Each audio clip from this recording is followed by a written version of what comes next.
Project చెరువు కింద నీళ్ళు తీసుకుంటే బంద్ చేసినాం, నీటి తీరువ రద్దు చేసినాం. అట్లా ఎన్నో సదుపాయాలు చేసుకున్నాం. రైతులు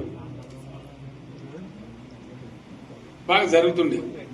అప్పుడప్పుడు ఏమవుతుంది, కొన్ని దుష్ట దినాలు వస్తాయి, చెడు గడియలు వస్తాయి.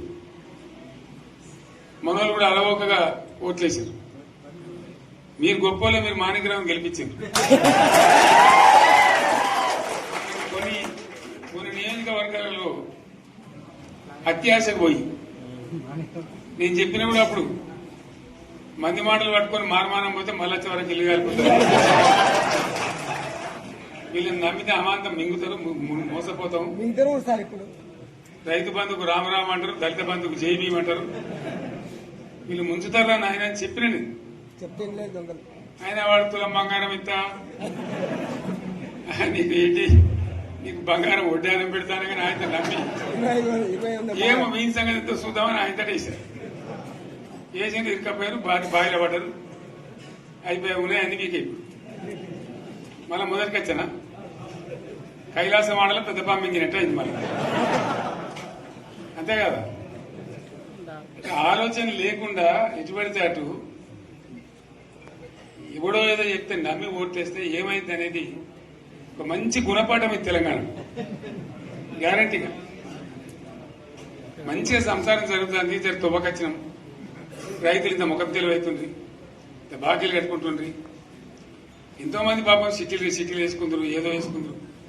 రైతు బంధు పైసలు పడితే ఎంత సంతోషం ఉంటుండే. ఆయన మీద గంగలు గడిచిపోయింది. ఇప్పుడు వాడు ఇతడో ఏడో భగవంతుని కరెక్ట్ ఇచ్చినా కూడా మోసం. ఏదో మళ్ళీ ఎలక్షన్ కోసం దానికోసం చేస్తారు తప్ప కడుపు నిండా ప్రేమ ఇచ్చేది ఇట్లే ఉంటుందా? సర్పంచ్ ఎలక్షన్ పెట్టింది సార్. మనం ఉన్నప్పుడు కరోనా వచ్చింది. కరోనా వస్తే కూడా నేను రైతు బంధు ఆపలేదు. కరోనా వచ్చి రాష్ట్రానికి రూపాయి ఆదాయం రాకపోయినా 4-5 మంచి స్కీములు తెచ్చి వాళ్ళకి కాపాడుకున్నాం. గౌరవంగా బతికింది రైతులు. బీమా వచ్చినండి, రైతు బీమా పెడితే ఎంతమందికి సాయం జరిగింది. గుంట భూమి ఉన్న కూడా మంచిగా సాయం జరిగింది. చిన్న రైతు కూడా సాయం జరిగింది. అట్లా అందరికి మనం గొర్రెల కాపలకు గొర్రెలు వేయడం కానీ, చేప పిల్లలు కానీ, అనేక రకాల అన్ని వర్గాల ప్రజలను ఎట్లా ఆదుకోనట్లు ఆదుకున్నాం. మా తెలంగాణ కదా మేము తెచ్చుకున్నాం కష్టపడి. మా వాళ్ళందరూ పైకి రావాలి. కాంగ్రెస్ గవర్నర్ ముస్లింలు ఓట్లేసుకున్న తప్ప ముస్లింలకు మనం చేసిందా? ఇమాం మౌజాలకు మన జీతం ఇచ్చిందా? మనం వచ్చినాకనే ఫస్ట్ టైం వాళ్ళని గుర్తించి వాళ్ళని గౌరవించుకున్నాం.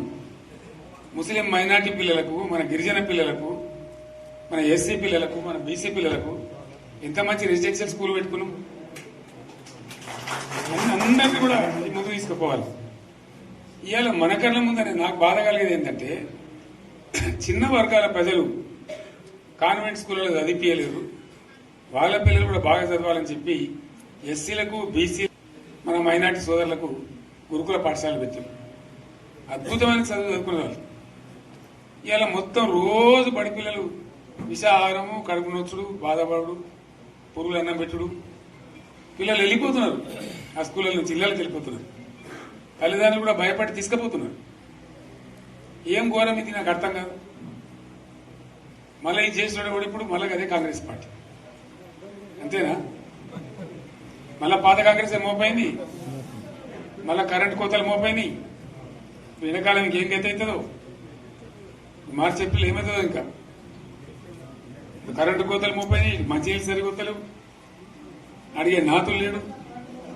ఎవడన్నా గట్టిగా నిలదీసినడితే వారికి పోలీసు స్టేషన్లో పట్టేయడం. ఇదేనా రాజ్యం? ఇట్లా ఉండదా రాజ్యం? ఎందుకు వచ్చింది ఈ పరిస్థితి చెప్తా. నాకేం గుర్తులేదు. నేనేమంటున్నా అంటే, ఇట్లా అనేక పనులు చేసుకున్నాం మనం. గోదావరి నుంచి నీళ్లు తెచ్చుకున్నాం. నీళ్లు తెచ్చుకొని మంచినీళ్ళ తర్వాత సాగునీళ్ళు ఎంపడబడ్డాయి. మెదక్లో యువతల ప్రాంతం అంతా కొంత అందినాయి నీళ్లు, పాత మెదక్ జిల్లాలో. నీటికి మిగిలిపోయినాయి మన 2 తాలూకాలు, నారాయణఖేడ్, జైరాబాద్. వాళ్ళకి నీళ్లు రావాలి. ఎట్లా రావాలి గోదావరి నీళ్లు? సింగూరు ఒక టైంలో నిండుతుంది, ఒక టైంలో నిండదు. మరి నిండినప్పుడు ఎట్లా గోదావరి నీళ్ళే దిక్కు